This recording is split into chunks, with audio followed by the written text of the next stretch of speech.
कि लोकतंत्र का महापर्व इस यूनियन टेरिटरी में कल संपन्न हुआ। मुझे लगता है कि एक मील का पत्थर साबित होगा और यहाँ के विकास और नव निर्माण में कल जो चुनाव हुआ इसका बहुत ही महत्व होगा। मतदान के जो आंकड़े अभी तक स्पष्ट हो गई है कि जम्मू कश्मीर का चाहे यूथ हो, चाहे बुजुर्ग हो, किसान हो, मजदूर हो, मध्यम वर्ग हो, प्रोफेशनल हो या व्यापारी, सबने बढ़ चढ़ करके ग्रास रूट डेमोक्रेसी को मजबूत करने के लिए, यहाँ की उन्नति और प्रगति को जन जन तक पहुंचाने के लिए और तरक्की को नई दिशा देने के लिए भारी संख्या में मतदान किया है। अगर पिछले लोकसभा चुनाव से और इस चुनाव के मत प्रतिशत की तुलना करेंगे आप, तो कठिन स्थानों पर भी विपरीत मौसम के बावजूद मैं कह सकता हूं कि कई स्थानों पर दुगुना मतदान हुआ और इसके लिए मैं श्रेय आपको देना चाहता हूं। पिछले दिनों जनता से सीधा संवाद स्थापित करने का जम्मू कश्मीर प्रशासन ने जो प्रयास किया, उनकी समस्याओं के समाधान में जिस तरह रुचि सबने मिलकर दिखाई और उसको आपने जिस ढंग से लोगों तक पहुंचाने का काम किया, मैं मानता हूं कि आपकी भी भूमिका अत्यंत महत्वपूर्ण रही है। तीसरी बात, मुझे लगता है कि भारत के संविधान में जो संशोधन हुआ 73rd और 74th, उसमें जो कमियां रह गई थी, पंचायतों को और अर्बन लोकल बॉडीज को मजबूत करने के लिए जो काम किया जा सकता था, वो अधिकतम काम पिछले 3-4 महीनों में हमने किया।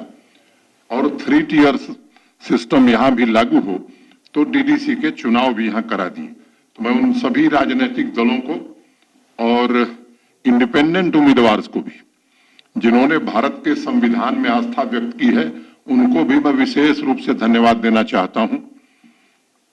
प्रतिकूल मौसम में जिस तरह से लंबी लंबी लाइनें महिलाओं की, बच्चियों की, नौजवानों की रही है, मुझे लगता है कि उन सबका अभिनंदन अगर न किया जाए तो शायद ये ज्यादती होगी। इस पूरी चुनाव प्रक्रिया में स्टेट इलेक्शन कमीशन को भी मैं धन्यवाद देना चाहता हूं। और चुनाव शुरू होने के पहले मैंने एक बात कही थी कि पीसफुल, फ्री एंड फेयर, शांतिपूर्ण, निष्पक्ष मतदान हो, इसका इंतजाम प्रशासन करेगा। और मुझे प्रसन्नता है कि छोटी मोटी एक आध घटनाओं को देख लें तो इसके अलावा सामान्य रूप से बहुत शांतिपूर्ण ढंग से फ्री एंड फेयर इलेक्शन हो गया है।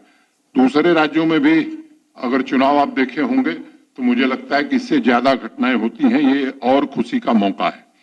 दूसरी बात, प्रशासन के जो हमारे साथी इस पूरे अभियान में लगे थे, जम्मू कश्मीर पुलिस और फोर्स के जिन लोगों ने इस ठंड में भी पूरी मेहनत करके इस चुनाव को निष्पक्ष कराने में और शांतिपूर्ण कराने में योगदान दिया है, उन सबका भी मैं आज अभिनंदन करना चाहता हूं। और मैं एक बात कहना चाहता हूं कि ये त्रिस्तरीय डेमोक्रेसी जबरदस्त तरीके से जम्मू कश्मीर में काम करे, इसके लिए हम सब पूरा सहयोग करेंगे। और आने वाले दिनों में डिस्ट्रिक्ट डेवलपमेंट बोर्ड का जो गठन होगा, तो जिले के विकास की पूरी जिम्मेदारी चुने हुए प्रतिनिधियों को मिले और वो काम करें, इसका हम सब प्रयास करेंगे।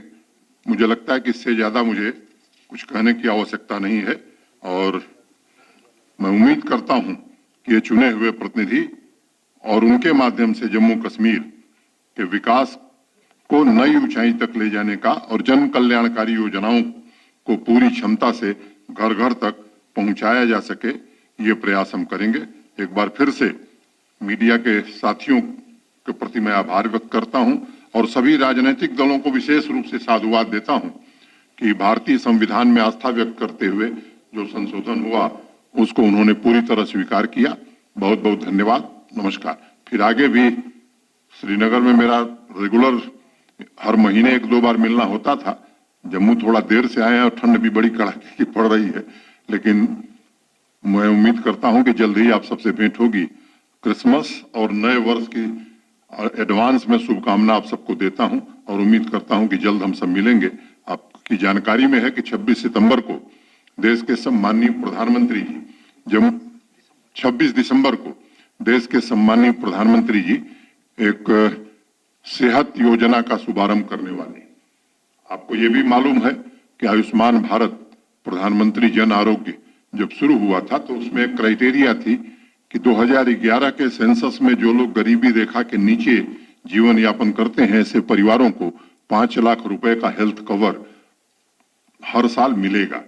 उसी तर्ज पर, ठीक उसी तर्ज पर यहाँ 30 लाख लोगों को सुविधा आयुष्मान भारत में मिल रही है। 1 करोड़ लोग बच गए थे तो हम लोगों ने एक फैसला किया कि इन 1 करोड़ लोगों को भी 5 लाख रुपए के इलाज की सुविधा आयुष्मान भारत सेहत के नाम से हमने एक कार्यक्रम शुरू किया है, इसमें दी जाए।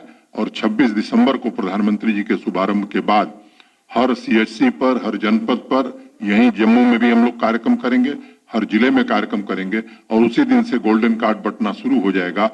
अभी तक मोटे तौर पर 16 लाख लोगों ने पंजीकरण कराया है। जो बचे हैं उनका भी वार फुटिंग पर पंजीकरण करा करके इस काम को भी हम पूरा करेंगे। बहुत बहुत धन्यवाद। नमस्कार। जय भारत।